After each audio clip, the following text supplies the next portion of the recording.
വിശുദ്ധ യോഹന്നാൻ 8:28. യേശു പറഞ്ഞു, നിങ്ങൾ മനുഷ്യപുത്രനെ ഉയർത്തിക്കഴിയുമ്പോൾ ഞാൻ തന്നെയെന്നും ഞാൻ സ്വമേധയാ ഒന്നും പ്രവർത്തിക്കുന്നില്ല, പ്രത്യുത എൻ്റെ പിതാവ് എന്നെ പഠിപ്പിച്ചതുപോലെ ഇക്കാര്യങ്ങൾ ഞാൻ സംസാരിക്കുന്നുവെന്നും നിങ്ങൾ മനസ്സിലാക്കും. പരിശുദ്ധ പരമദിവ്യകാരുണ്യീശോയ്ക്ക് നേരവും ആരാധനയും സ്തുതിയും പുകഴ്ചയും ഉണ്ടായിരിക്കട്ടെ. Hallelujah, hallelujah, hallelujah.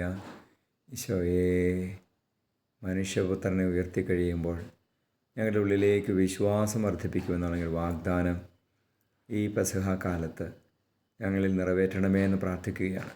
ഞങ്ങളുടെ പീഡാസഹനങ്ങളെ ധ്യാനിച്ച് അങ്ങയുടെ കുരിശുമരണത്തെ ധ്യാനിച്ച് ഞങ്ങളുടെ വിശ്വാസം വർദ്ധിപ്പിക്കുവാനുള്ള കൃപ നൽകണമേ. നമ്മുടെ കർത്താവ് ശംശിഹായുടെ കൃപയും പിതാവായ ദൈവത്തിൻ്റെ സ്നേഹവും പരിശുദ്ധാത്മാവിൻ സഹവാസവും നിങ്ങളോടുകൂടി ഉണ്ടായിരിക്കട്ടെ, ഇപ്പോഴും എപ്പോഴും എന്നേക്കും. ആമേൻ.